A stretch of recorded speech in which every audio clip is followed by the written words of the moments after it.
لبيك اللهم لبيك لبيك لا شريك لك لبيك إن الحمد والنعمة لك والملك لا شريك لك لبيك اللهم لبيك لبيك لا شريك لك لبيك.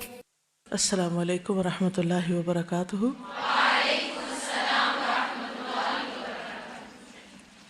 نحمده ونصلي على رسوله الكريم اما بعد فاعوذ بالله من الشيطان الرجيم بسم الله الرحمن الرحيم رب اشرح لي صدري ويسر لي امري واحلل عقدة من لساني يفقهوا قولي. کل ہم نے عمرے کے بارے میں پڑھا تھا کہ کس فعل پر عمرہ تمام ہو جاتا ہے، مکمل ہو جاتا ہے. حج تمتع کرنے والے حج کے مہینوں میں احرام کے ساتھ جب میقات کراس کرتے ہیں تو پہلے عمرہ کرتے ہیں. عمرہ کرنے کے بعد احرام کھول دیتے ہیں اور باقی دن مکہ میں گزارتے ہیں، یا بعض لوگ اس دوران کچھ دن مدینہ میں گزار کر واپس آتے ہیں. یہ دن بہت قیمتی دن ہوتے ہیں. انسان جب اللہ کے راستے میں ہوتا ہے، عبادت کے لیے گھر سے نکلتا ہے، تو اس کو اپنی پوری توجہ پر اللہ ہی کی طرف رکھنی چاہیے اور اس وقت کو اچھی طرح استعمال کرنا چاہیے. مکہ ہو یا مدینہ، دونوں جگہ مسجد میں نماز پڑھنے کا اجر و ثواب عام نمازوں کی نسبت بہت زیادہ ہو جاتا ہے. اس لیے سب سے زیادہ اس بات کی کوشش کرنی چاہیے کہ باقی کاموں کے مقابلے میں نمازوں کی پابندی جماعت کے ساتھ، خصوصاً مردوں کے لیے، اس کا بہت زیادہ اہتمام کریں. پوری کوشش کے ساتھ وقت سے پہلے مسجد پہنچ جائیں تاکہ تحیت المسجد ادا کر سکیں، اذان سن سکیں، اس کا جواب دے سکیں. پھر اذان اور اقامت کے بیچ کے وقت میں سنت ادا کرنے کے ساتھ ساتھ مختلف دعائیں مانگیں، کیونکہ وہ دعاؤں کی قبولیت کا وقت ہوتا ہے. اس لیے خاص طور پر دن کا ٹائم ٹیبل وہاں رہتے ہوئے اس طرح بنانا چاہیے کہ نمازوں کے اوقات کی حفاظت ہو سکے. ویسے تو ساری زندگی میں یہ کرنا چاہیے، حافظوا علی الصلوات والصلاۃ الوسطی وقوموا للہ قانتین. نمازوں کی حفاظت کرو، خاص طور پر درمیانی نماز کی. لیکن چونکہ وہاں جا کر انسان ایک ٹریننگ سے بھی گزر رہا ہوتا ہے، ایک تربیتی مرحلے سے گزر رہا ہوتا ہے، تو اس میں انسان کو سب سے زیادہ اہمیت اور سب سے زیادہ اس کا فوکس نماز پر ہی ہونا چاہیے، تاکہ کسی نماز کی ایک رکعت بھی نہ چھوٹے اس سے. یعنی اپنے تمام تر معمولات، سارا اسکیجول اس طرح بنے کہ پوری نماز ادا ہو سکے. پھر اسی طرح نماز کے بعد بھی اگر انسان حرم میں بیٹھے تلاوت کرے، ذکر اذکار کرے، لوگوں سے میل ملاقات کرے، مختلف لوگوں کو آبزرو کرے، ان سے کچھ سیکھے، کچھ ان کو سکھائے، امر بالمعروف کرے، نہی عن المنکر کرے، تو یہ تمام چیزیں سفر حج کا ایک حصہ ہیں. اور زیادہ سے زیادہ وقت، یعنی حج تو چند مناسک کے ادا کرنے کا نام ہے، لیکن مکہ اور مدینہ میں اپنی موجودگی کے وقت کو غنیمت جانیں کہ معلوم نہیں یہ وقت دوبارہ ہاتھ آئے یا نہ آئے. اس لیے بازاروں میں گھومنے پھرنے، ادھر ادھر کی شاپنگ کرنے، یا لوگوں سے ملاقات کرنے، یا اور چیزوں کی طرف دھیان کرنے کی بنسبت زیادہ سے زیادہ عبادت کی طرف توجہ رہے. نمازوں، قرآن پاک کی تلاوت اور اذکار کے علاوہ کثرت سے طواف کرے. نفلی طواف دن میں جتنی دفعہ چاہے انسان کر سکتا ہے، الا یہ کہ آخری دنوں میں بہت رش بڑھ جاتا ہے حج کے قریب ترین دنوں میں، تو اس میں پھر خواتین کو ذرا پرہیز کرنے کی ضرورت ہے، خصوصاً ایسے اوقات میں جب بہت رش ہو. اس کے علاوہ حج کے کچھ آداب ہیں جنہیں ملحوظ رکھنا چاہیے. ہر چیز کے کچھ مینرز ہوتے ہیں. کسی بھی جگہ رہنے، کسی بھی جگہ پر جانے میں کیا کیا چیزیں ضروری ہیں وہ ہم سب کو عام طور پر معلوم ہوتی ہیں، یا جانے سے پہلے ہم معلوم کرتے ہیں. عموماً ہم مناسک تو سیکھتے ہیں، لیکن روزمرہ زندگی میں وہاں دوسرے لوگوں کے ساتھ رہنا کس طرح ہے، کیسے بیہیو کرنا ہے، کیسے معاملات رکھنے ہیں، کیسا اخلاق ہونا چاہیے، اس چیز کی عموماً پرواہ نہیں کی جاتی. تو اس طرف توجہ بھی بہت ضروری ہے. اللہ سبحانہ و تعالیٰ نے قرآن مجید میں حج کا ذکر کرتے ہوئے کیا فرمایا؟ فَمَنْ فَرَضَ فِيهِنَّ الْحَجَّ فَلَا رَفَثَ وَلَا فُسُوقَ وَلَا جِدَالَ فِي الْحَجِّ. اور اسی طرح وَتَزَوَّدُوا فَإِنَّ خَيْرَ الزَّادِ التَّقْوَى. جاتے ہوئے ساتھ تقوی لے جائیں، اور وہاں پر جن چیزوں سے پرہیز کرنا ہے وہ رفث، فسوق اور جدال ہے. ان سب چیزوں سے کس طرح بچا جا سکتا ہے؟ وہ کون سی ایک خاص کوالٹی ہے کہ جو انسان کے اندر آ جائے تو ان چیزوں سے بچ سکتا ہے؟ کوئی نام لے گا اس کا؟ صبر. صبر آ جائے تو پھر ہی انسان لڑائی جھگڑے اور فتنے فساد سے اور جدال سے اور فسوق سے اور رفث سے بچ سکتا ہے. قرآن مجید میں اللہ تعالیٰ فرماتے ہیں وَجَعَلْنَا بَعْدَكُمْ لِبَعْدٍ فِتْنَةً أَتَصْبِرُونَ وَكَانَ رَبُّكَ بَصِيرًا. اور ہم نے تمہارے بعض کو بعض کے لیے ایک آزمائش بنایا ہے. انسان انسانوں کے لیے بہت بڑا امتحان ہے، بہت بڑا. ہم اپنے آس پاس کے لوگوں کی وجہ سے ہی خوش ہوتے ہیں، اور انہی کی حرکتوں کی وجہ سے یا تکلیف دہ حرکتوں کی وجہ سے ہم غصے میں آتے ہیں یا ناراض ہوتے ہیں یا پریشان ہوتے ہیں یا اداس ہوتے ہیں. تو انسان ایک ایسی مخلوق ہے جو اکیلی بھی نہیں رہ سکتی، لیکن لوگوں کے ساتھ رہنا اس سے بھی زیادہ مشکل کام ہے. ہم کسی حال میں بھی راضی نہیں ہوتے، اور یہ ایک بہت بڑا امتحان ہے ہم سب کا. جن لوگوں سے ہمیں فائدے پہنچتے ہیں ان سے نقصان بھی پہنچتے ہیں، اور جن سے کبھی تکلیف پہنچتی ہے ان سے خوشیاں بھی ملتی ہیں. اس لیے ہمیں صبر سے کام لینا ہوگا اگر ہم واقعی زندگی کے سفر میں کامیاب ہونا چاہتے ہیں، اور خصوصاً حج کے سفر میں. جب بھی کسی کی طرف سے کوئی تکلیف پہنچے تو یہ کہہ کے صبر کر لے، یا یہ سوچ کے صبر کر لے کہ اس شخص سے فلاں اور فلاں فائدہ بھی تو مجھے پہنچا ہے. جب ہم کسی کے احسانات یاد رکھتے ہیں تو ہمیں اس کی طرف سے پہنچنے والی تکلیف بہت کم محسوس ہوتی. اور پھر ان الحسنات یذہبن السیئات، لوگوں کے اچھے رویوں کو یاد رکھنا ان کے تکلیف دہ رویوں کو بھلا دیتا ہے. نبی صلی اللہ علیہ وسلم نے فرمایا وہ مومن جو لوگوں سے ملتا جلتا ہے اور ان کی طرف سے آنے والی تکالیف پر صبر کرتا ہے، وہ اس مومن سے اجر و ثواب میں کہیں زیادہ ہے جو لوگوں سے میل جول نہیں رکھتا کہ ان کی تکالیف پر صبر کرنے کی نوبت آئے. جب آپ ملیں گے ہی نہیں کسی سے تو آپ کو تکلیف ہی نہیں پہنچے گی. جب تکلیف ہی نہیں پہنچے گی تو آپ صبر کہاں کریں گے؟ صبر کی نوبت ہی نہیں آئے گی. تو صبر نہیں ہوگا تو اجر کہاں سے آئے گا؟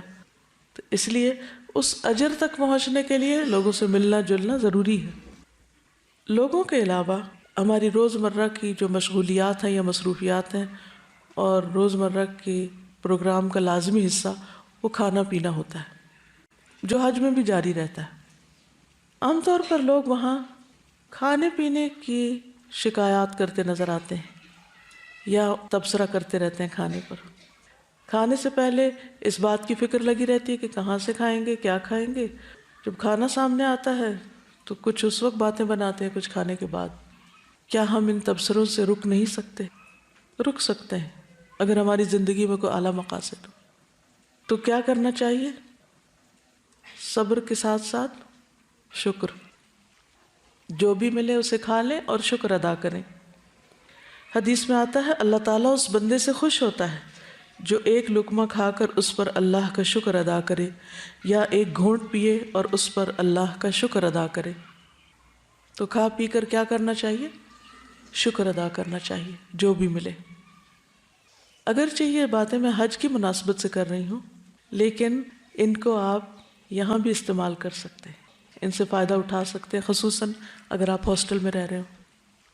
کیونکہ ہاسٹل میں رہنا بھی ایسے ہی جیسے حج پہ جا کے رہنا. وہاں بھی اسی طرح لوگ ایک ایک کمرے میں کئی اکٹھے ہی رہ رہے ہوتے ہیں اور ہر وقت ایک ہجوم کا سا سما ہوتا ہے. پھر سکینت اختیار کرنا.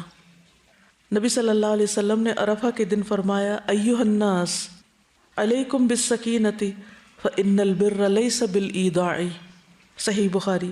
لوگوں، آہستگی اور وقار کو اپنے اوپر لازم کر لو، اونٹوں کو تیز دوڑانا کوئی نیکی نہیں۔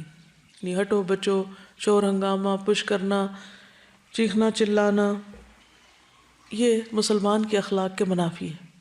اور چال میں بھی وقار ہونا چاہیے، گفتگو میں وقار اور ٹھہراؤ ہونا چاہیے، معاملات کے اندر بھی اسی طرح شودی حرکتیں نہیں کرنی چاہیے۔ اس کا مجھے اردو اور انگریزی نہیں آتا۔ کچھ لوگ اعتدال میں نہیں رہتے، یا وہ غصے میں بھڑک رہے ہوتے ہیں یا وہ خوشی سے نہال ہو رہے ہوتے ہیں۔ بھائی درمیان میں رہو، ٹھہر جاؤ، سکینت اختیار کرو۔ خصوصاً عورتوں کے لیے بہت مشکل ہے، لیکن کوشش کرنے پر آپ یہ عادت اور سیرت اختیار کر سکتے ہیں۔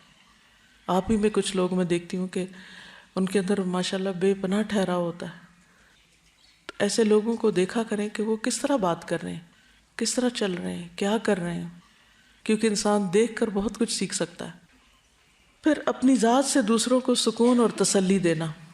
انس بن مالک رضی اللہ عنہ سے روایت ہے کہ نبی صلی اللہ علیہ وسلم نے فرمایا، یسروا ولا تعسروا وسکنوا ولا تنفروا، آسانی پیدا کرو، تنگی پیدا نہ کرو، لوگوں کو تسلی اور سکون دو، نفرت نہ دلاؤ۔ یعنی جہاں چاروں طرف آپ کے لوگ ہی لوگ ہوں، وہاں پر آپ کے لیے نیکی کرنے کے مواقع بڑھ جاتے ہیں۔ آپ اس نگاہ سے لوگوں کو دیکھیں کہ کہاں، کس وقت، کب، کیسے کس کے کام آ سکتا ہوں، میں کسی کی کیا مدد کر سکتا ہوں، کیا خدمت کر سکتا ہوں، کسی کو کوئی بھلی بات بتا سکتا ہوں، کسی سے کوئی تکلیف دور کر سکتا ہوں، کسی کو آرام پہنچا سکتا ہوں۔ لیکن یہ سارے کام کرتے کرتے ساتھ ہی ذکر اذکار جاری رہنے چاہیے۔ بعض لوگ جب دوسروں کی مدد کرنے لگتے ہیں تو ادھر ادھر کی فضول باتیں شروع کر دیتے ہیں، وہ کوئی غیبت شروع کر دیتے ہیں، کسی پہ تبصرہ، کسی پہ ہنس رہے ہیں، کسی کا مذاق اڑا رہے ہیں، کام بھی کر رہے ہیں لیکن ساتھ ایسی حرکتیں کر رہے ہیں۔ تو اس کی بجائے کیا کرنا چاہیے؟ یا تو اچھی بات کریں، آپ پھر خاموش رہیں، اور خاموشی سے بہتر ہے اللہ کا ذکر۔ جب نبی صلی اللہ علیہ وسلم سے بہترین حج کے بارے میں پوچھا گیا تو آپ نے کیا فرمایا کہ سب سے اچھا حج کون سا ہے؟ جس میں کثرت سے اللہ کا ذکر ہو۔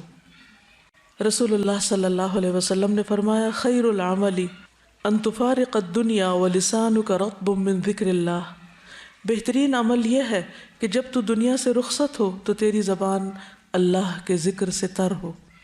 لیکن یہ اسی وقت ہو سکتا ہے جب عام دنوں میں ہمیں کثرت سے ذکر کی عادت ہو۔ نبی صلی اللہ علیہ وسلم نے فرمایا، 3 لوگوں کی دعا رد نہیں کی جاتی، ان میں سے ایک اللہ کا بہت زیادہ ذکر کرنے والا۔ یعنی اگر آپ اللہ کا بہت ذکر کریں تو اس کا فائدہ کیا ہوگا؟ آپ کی دعائیں قبول ہوں گی، اور ہر شخص یہ چاہتا ہے کہ اس کی دعا قبول ہو، اور اس کو خوش قسمت سمجھتے ہم جس کی دعائیں قبول ہو رہی ہیں۔ پھر امیر کی اطاعت۔ وبرہ کہتے ہیں، میں نے عبداللہ بن عمر رضی اللہ عنہ سے پوچھا، میں کنکریاں کس وقت ماروں؟ تو انہوں نے فرمایا، جب تمہارا امام مارے تو تم بھی مارو۔ عموماً گروپس میں حج ہوتا ہے، چاہے فیملی کا ہو یا کسی ملک سے جب آپ جا رہے ہو تو اس وقت اکٹھے حج کر رہے ہو، تو اس میں ہر شخص کو اپنی الگ الگ راہ نہیں پکڑنی چاہیے، اور اپنی مرضی سے قافلے سے ادھر ادھر نہیں بھٹک جانا چاہیے، کیونکہ کچھ پتہ نہیں کہ اتنے رش میں کوئی کچلا جائے، کسی کو ہارٹ اٹیک ہو جائے، کچھ ہو جائے، اور پھر آپ کو کوئی پہچانتا نہ ہو، جانتا نہ ہو تو کتنی مشکل ہو، یا آپ راستہ ہی نہ کھو بیٹھیں، یا غلطی سے کسی لمبے راستے پہ نہ پڑ جائیں اور بلا وجہ کی مشقت میں پڑ جائیں، اور آپ بہت سی اور دیگر خیر سے محروم ہو جائیں۔ تو اس لیے حج کے سفر میں اور کسی بھی اجتماعی سفر میں، خواہ کوئی ٹرپ ہو، کیا کرنا چاہیے؟ انسٹرکشنز کو غور سے سننا چاہیے اور ان کو فالو کرنا چاہیے، چاہے وہ گروپ ٹائم ہو یا کلاس روم ہو یا سفر میں ہو یا پھر حج پہ ہو۔ آپ وہاں پر دیکھیں گے کہ بہت سے ممالک کی گروپس اتنے آرگنائزڈ ہوتے ہیں، حتیٰ کہ لباس تو چھوڑو، ان کے جو بیگز ہوتے ہیں وہ بھی ایک سائز کے اور ایک رنگ کے اور ایک طرح کے سٹریپ سے بندھے ہوئے، جس طرح اس وقت آپ لوگ مختلف رنگ کے سٹریپس پہنے ہوئے ہیں اپنے آئیڈینٹی کارڈ کے ساتھ۔ تو اسی طرح حج پر بھی لوگ بہت ہی آرگنائزڈ وے میں سفر کر رہے ہوتے ہیں، اور وہ اس سنت پر عمل کر رہے ہوتے ہیں۔ اپنی مرضی کرنے میں سہولت تو بہت ہوتی ہے، لیکن بتائیے کہ کیا ہمیشہ ہی سہولت ہوتی ہے یا مشکل بھی ہوتی ہے؟ کبھی کیا مشکل ہوتی ہے؟ کیا مشکل ہوتی ہے؟ اپنے گروپ کے ساتھ جاتا ہے اور اپنی مرضی سے بغیر کسی انسٹرکٹر کو بتائے وہ چلا جاتا ہے اور گروپ کہیں اور چلا جاتا ہے، تو بہت سارے لوگ ایسے دیکھے گئے ہیں جو پورا حج کے دورانیے میں اکیلے بیٹھے رہتے ہیں، نہ وہ اس جگہ سے کہیں اور جا سکتے ہیں، ان کو کچھ معلوم نہیں ہوتا، اور اکثر بزرگوں کے ساتھ بھی ایسا ہوتا ہے۔ بالکل۔ جی ہاں، ایک دوسرے کی سپورٹ نہیں ملتی، ہم اپنے علاوہ دوسروں کا بھی وقت ضائع کرتے ہیں، کیونکہ وہ بیٹھے انتظار کرتے رہتے ہیں کہ کب لوگ واپس آئیں اور ہم اگلا سٹیپ شروع کریں۔ تو اس لیے اس سے بہت زیادہ پرہیز کرنا چاہیے کہ جہاں بھی آپ اکٹھے ہو کر جائیں، اکٹھے ہو کر رہیں، تو جو وقت بتایا جائے، جو جگہ بتائی جائے، اس کی پابندی کریں، ورنہ آپ خود کو بھی مصیبت میں ڈالیں گے اور دوسروں کو بھی۔ پھر لڑائی جھگڑے سے بچنا، بہت زیادہ مواقع ہوتے ہیں وہاں لڑنے کے، لیکن اللہ تعالیٰ نے خاص طور پر مینشن کیا ولا جدال، لڑنا تو ہے ہی نہیں۔ نبی صلی اللہ علیہ وسلم نے جب حدیبیہ میں پڑاؤ ڈالا تو ان کے ایک خیر خواہ نے خبر دی کہ میں کعب بن لؤی اور عامر بن لؤی کو پیچھے چھوڑ کر آ رہا ہوں، جنہوں نے حدیبیہ کے پانی کے ذخیروں پر اپنا پڑاؤ ڈال دیا ہے، ان کے ساتھ بکثرت دودھ دینے والی اونٹنیاں اپنے بچوں کے ساتھ ہیں، وہ آپ سے لڑیں گے اور آپ کے بیت اللہ پہنچنے میں رکاوٹ بنیں گے، لیکن آپ نے فرمایا ہم کسی سے لڑنے نہیں آئے، ہم صرف عمرے کے ارادے سے آئے ہیں۔ تو جو اللہ کے راستے میں ہوتا ہے، یعنی حج یا عمرے کے سفر میں، یہ بالکل پیسفل سفر ہوتا ہے، کوئی آپ سے لڑنا بھی چاہے یا لڑائی چھیڑے بھی تو آپ اس کو موقع نہ دیں۔ بعض لوگوں کو پیچھے سے عادت ہوتی ہے اور ان کا کھانا ہضم نہیں ہوتا جب تک وہ لڑ نہ چکیں، تو پھر وہاں اگر موقع نہیں ملے تو ان کا موڈ آف رہتا ہے۔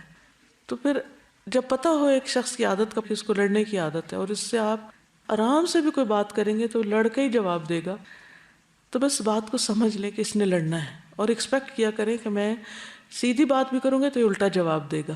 ہوتا ہے نا، ایسے لوگ ہوتے ہیں، ہر جگہ ہوتے ہیں۔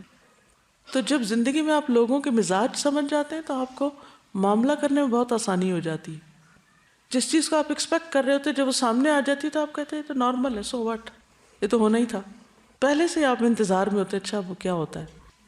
تو اسی طرح اگر اس سفر میں بھی آپ کا ساتھ کچھ ایسے لوگوں سے ہو جائے کہ جو بد اخلاق ہوں، بد زبان ہوں، بدتمیزی سے بات کرتے ہوں، اور آپ کو معلوم ہے یہ عادتیں بچپن سے پڑ جاتی ہیں لوگوں کو نا، بعض اوقات بڑے ہو کر بھی نہیں جاتی، وہ کسی بھی مقام پہ پہنچ جائیں لیکن ان کے پھر اخلاق نہیں بدلتے، کیونکہ وہ ان ماحول کی پیداوار ہے نا۔ بعض اوقات ان کے بس کی بات نہیں ہوتی، ان کو سمجھ بھی نہیں ہوتی وہ کیا بول رہے ہیں، کیا کہہ رہے ہیں، احساس بھی نہیں ہوتا، چھوٹ چھوٹ کے تانے دیتے جاتے ہیں اور وہ اس کو اپنے بڑی سمارٹنیس سمجھتے ہیں، حالانکہ انتہا درجے کی بد اخلاقی ہوتی۔ اور خصوصاً اگر لوگوں کو یہ پتا ہو کہ آپ قرآن پڑھے ہوئے ہیں یا آپ دین پر چلنے والے ہیں اور پھر آپ سے یہ بد اخلاقیاں سرزد ہو رہی ہوں، تو آپ دین کو بھی، قرآن کو بھی، باقی چیزوں کو بھی بدنام کر رہے ہیں، حالانکہ دین یہ تعلیم نہیں دیتا۔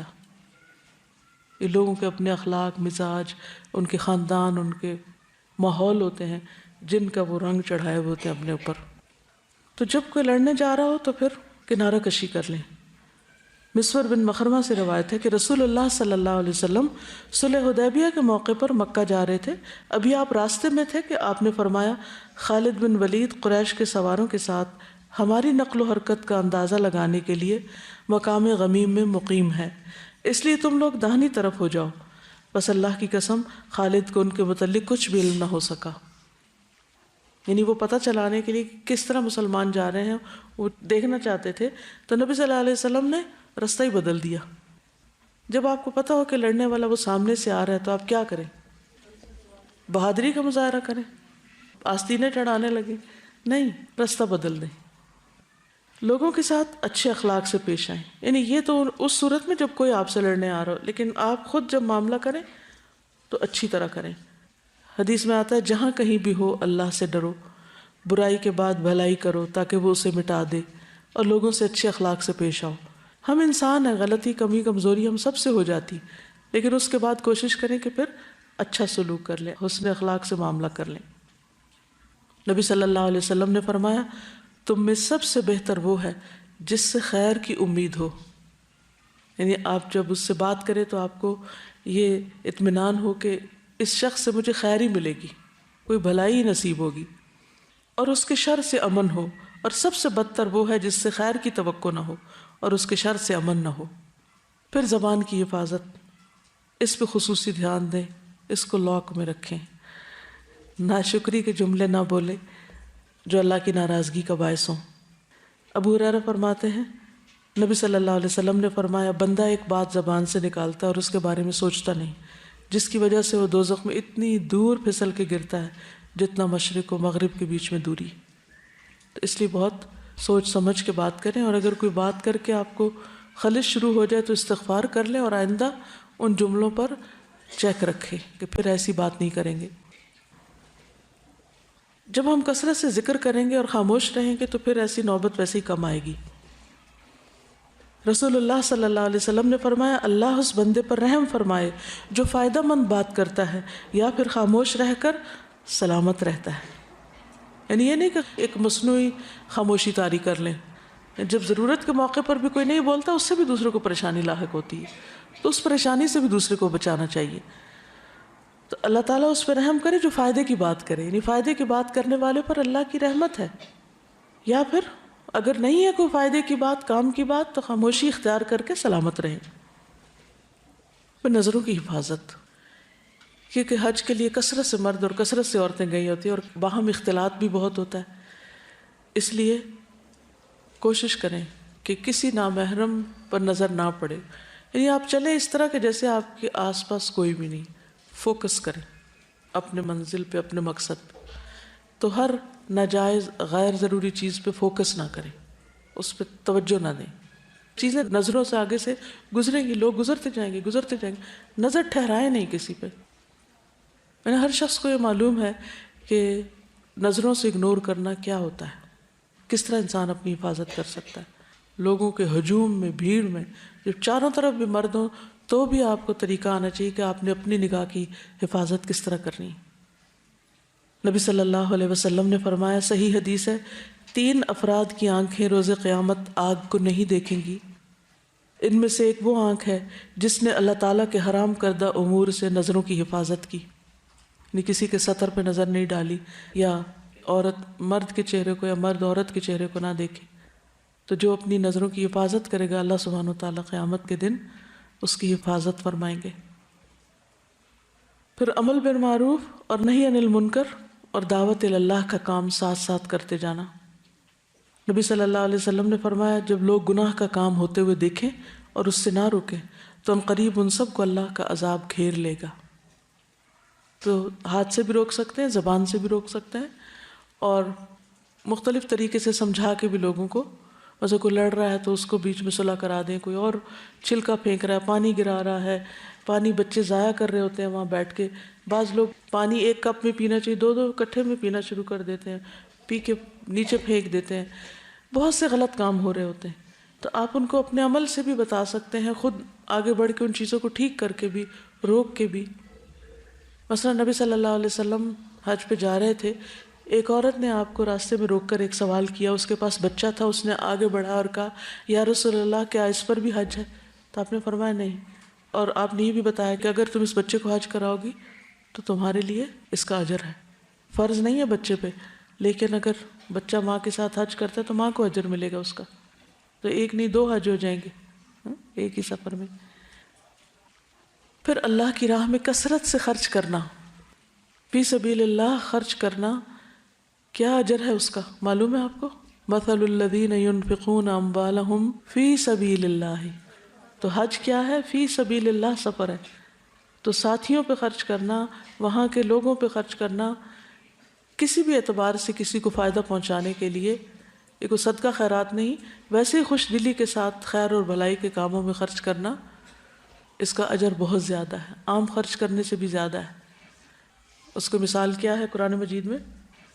کمثل حبۃ انبتت 7 سنابل فی کل سنبلۃ 100 حبۃ واللہ یضاعف لمن یشاء، ایک دانہ جس سے 7 بالیاں نکلیں اور پھر ہر بالی پہ 100 دانے ہوں، تو گویا ایک دانہ ملٹیپلائی ہو کر 100 دانے بن گیا، تو 1 روپیہ یا 1 ریال آپ خرچ کریں گے تو 700 کے برابر ہو جائے گا، اس لیے خوش دلی کے ساتھ خرچ کریں۔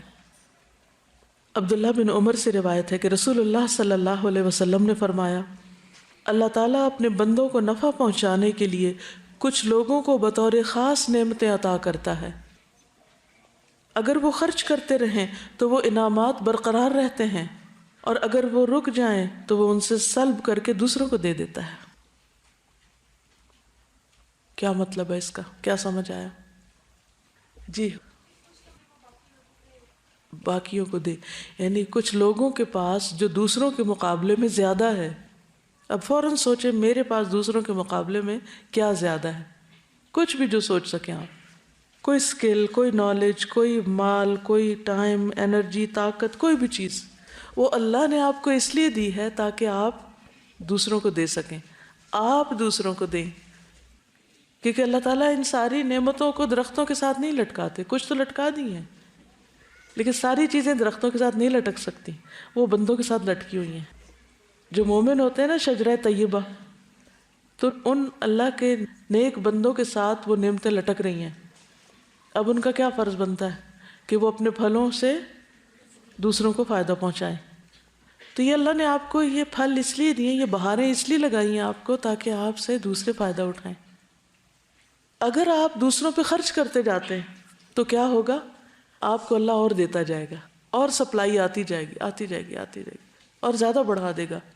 لیکن اگر آپ نے روک دیا تو کیا ہوگا؟ اللہ بھی روک دے گا۔ یہ کس قدر افسوس کی بات ہے کہ ہم عام طور پر جو نعمت ہمارے پاس ہوتی ہے اس سے دوسرے کو فیض پہنچانے میں بخل کرتے ہیں، یعنی یہ تو میرے لیے، دوسرے کو کیوں دوں؟ اور بعض لوگ تو اپنے ہنر چھپاتے ہیں، کسی کو پتہ نہ چل جائے، ورنہ یہ ہمیں کام دے دیں گے، ہمیں یہ کام کرنا پڑ جائے گا۔ ہونا کیا چاہیے کہ جو کام ہمیں آتا ہو ہم دوسرے کو کہیں، جیسے حضرت انس کے بارے میں حضور صلی اللہ علیہ وسلم کے پاس سلیم آئی تھی، یا رسول اللہ یہ میرا بچہ لکھنا جانتا ہے، آپ اس سے کام لیں، یعنی اس کے پاس یہ اسکل ہے، آپ اس کو اپنی خدمت میں رکھیں۔ ہم میں سے اگر کسی کو لکھنا آتا ہو یا کوئی بھی کام، کسی بھی قسم کا آرٹ، تو عموماً ہم آگے دینا نہیں چاہتے، تو لوگ خود کر لینا، لوگ خود سیکھ لینا۔ ہم کیا سمجھتے جو کچھ بھی اللہ نے ہم کو دیا، کوئی بھی چیز ہمارے تو کوئی بہت کمال تھا، وہ بہت بڑی خوبی تھی جو ہمیں مل گیا، یہ احسان تھا، اللہ کا فضل تھا، اس کو روکے نہیں ورنہ رک جائے گا۔ حضرت اسماء کو نبی صلی اللہ علیہ وسلم فرمایا تھا، لا تو کی فیو کا علیہ کی، روکنا مت ورنہ تم روک لی جاؤ، تمہاری تھیلی باندھ دی جائے گی۔ تو اس موقع پہ سب سوچیں وہ کون سا کام ہے جو میں دوسروں کی نسبت بہتر کر سکتی ہوں، اور مجھ پر اللہ کا فضل ہے اور مجھے وہ آتا ہے اور میرے ساتھ والوں کو نہیں آتا، کیوں نہ میں ان کو بھی سکھا دوں، کیوں نہ میں ان تک بھی خیر لے جاؤں، کیونکہ الٹیمیٹلی تو وہ آپ ہی تک واپس پہنچے گی۔ تو کوئی بھی نیکی کا کام جو آپ کر سکتے ہو، اور کسی بھی وجہ سے، خواہ وہ کوئی غصہ ہو، خواہ کوئی عداوت ہو کسی کی، یا بخل ہو، یا حسد ہو، یا کوئی ضد ہو، کسی بنا پر بھی اگر آپ روک لیتے ہیں نا تو آپ سے نیکی کے مواقع چھن جاتے ہیں، آپ محروم کر دیے جاتے ہیں۔ اللہ تعالیٰ وہ کسی اور کو نواز دیتا ہے، اللہ کسی اور سے کام لے لیتا ہے۔ اچھا، چھوٹی چھوٹی مثالوں میں آپ دیکھیے کہ بعض اوقات ایسا ہوتا ہے نا، آپ گھر میں بیٹھے ہیں تو آپ کی امی پوچھ رہی ہیں وہ فلاں چیز کہاں ہے، اور آپ کو پتہ ہے، لیکن آپ چپ بیٹھے، کیوں؟ کہ وہ کہیں گے اٹھو لا دو مجھے، تو میں نے اٹھنا کوئی نہیں۔ تو بعض اوقات ہم صرف اپنی جان بچانے کے لیے بھی کچھ چیزوں کا اظہار ہی نہیں کرتے، تو وہ مجھ پہ آ پڑے گی، کیونکہ جو بولے وہی کنڈا کھولے، اس لیے مشورہ ہی نہ دو۔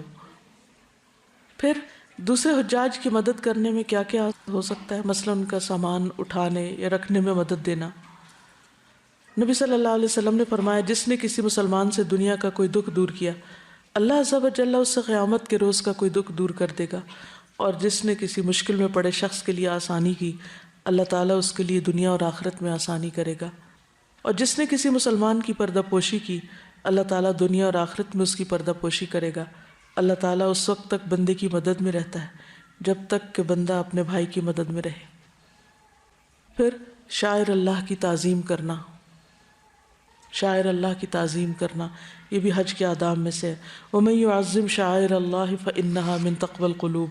کیا کیا شاعر اللہ ہیں؟ مثلا جتنے بھی مناسک ہیں وہاں، خاص طور پہ مسجد ہے، کعبہ شریف ہے، اس کے آس پاس کی جگہ ہے، تو وہاں شور ہنگامے سے بچنا، لڑائی سے اور ایسے کام کرنے سے جو مسجد کے ادب کے خلاف ہوں.